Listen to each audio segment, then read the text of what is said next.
গন্ধ পাতা দিয়ে ভোলের রেসিপি তোমরা কেউ স্কিপ করবে না, কিন্তু খুবই একটা অসাধারণ, খুব টেস্টি গরমের দিনের খাবার আমি রেডি করতে চলেছি। তো ভোলগুলোকে আমি ভালো করে ছুলে ধুয়ে একদম পাতলা পাতলা ছোট ছোট পিস করে নিয়েছি। এবার ফোড়নে দিয়েছি কালো জিরে আর শুকনো লঙ্কা, তারপর হচ্ছে পেঁয়াজ কুচি আর রসুনটাকে আমি থেতো করে দিয়েছি।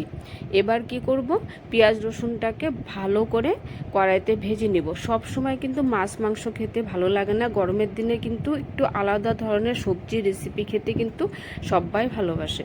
তো কী করলাম, পেঁয়াজ রসুনটাকে ভেজে এবার আমি ভোলটাকে দিয়ে দিলাম। এবার একটু নাড়াচাড়া করে দিচ্ছি, তোমরা কিন্তু কেউ স্কিপ করবে না ভিডিওটা। তারপর দিয়ে দিলাম কাঁচা লঙ্কা কুচি আর হচ্ছে স্বাদ অনুযায়ী নুন। তারপর দিয়ে দিচ্ছি হলুদ গুঁড়ো, জিরে গুঁড়ো, ধনে গুঁড়ো আর হচ্ছে লঙ্কা গুঁড়ো। তোমরা কিন্তু কেউ স্কিপ করবে না ভিডিওটা, কারণ সম্পূর্ণ না দেখলে তোমরা কি করে বানিয়ে খাবে বলো। তারপর একটু জল দিয়ে নাড়াচাড়া করে মশলাটাকে মিশিয়ে দিচ্ছি ভোলের সাথে। খুবই একটা গরমের দিনের কিন্তু গরম ভাতের পাশে এমন একটা টেস্টি রেসিপি থাকলে কিন্তু ভালোই লাগে বেশ খেতে। এবার ঢেকে দিলাম।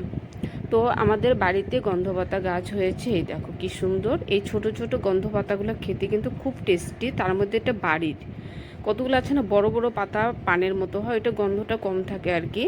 তো গন্ধপাতা তো এমনিও পেটের জন্য খুবই কিন্তু ভালো, এটা তো সবাই জানো। গন্ধপাতা খুবই উপকার, বাচ্চাদের পেটের প্রবলেম হলে থেতো করে রস করে খাওয়ায় গন্ধপাতার। তো বাড়িতে বোনা হয়েছে।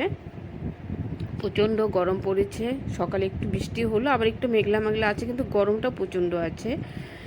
তো আমি ভোলটাকে বসিয়ে দিয়ে গন্ধপাতাগুলো তুলে নিয়ে আসলাম, ভালো করে ধুয়ে পরিষ্কার করে নিলাম। তোমরা দেখতে থাকো কিন্তু রেসিপিটা বানিয়ে কিন্তু অবশ্যই তোমরা খাবে। এই দেখো তোর ভোলটা সেদ্ধ হয়ে গেছে, কালারটা দেখো কি সুন্দর হয়েছে। ভোল খেতে তো আমার ভীষণ পছন্দের, তোমাদের পছন্দের কি না আমি জানি না, কিন্তু এরকম প্রসেসে যদি একবার তোমরা ভোল বানিয়ে খাও গন্ধপাতা দিয়ে, তোমাদেরও খুব একটা পছন্দের রেসিপি এটা হয়ে যাবে। তোমরা 2 দিন পর পরই বানিয়ে খেতে ইচ্ছে করবে তোমাদের আর কি। তো একটু খুন্তিতে থেতো করে দিলাম ভোলটাকে, খুব সুন্দরভাবে সেদ্ধ হয়ে গেছে। এবার দিয়ে দিচ্ছি তোমার গন্ধপাতাটা দিয়ে দিলাম, আর দিয়ে দিচ্ছি আতপ চালের গুঁড়ো।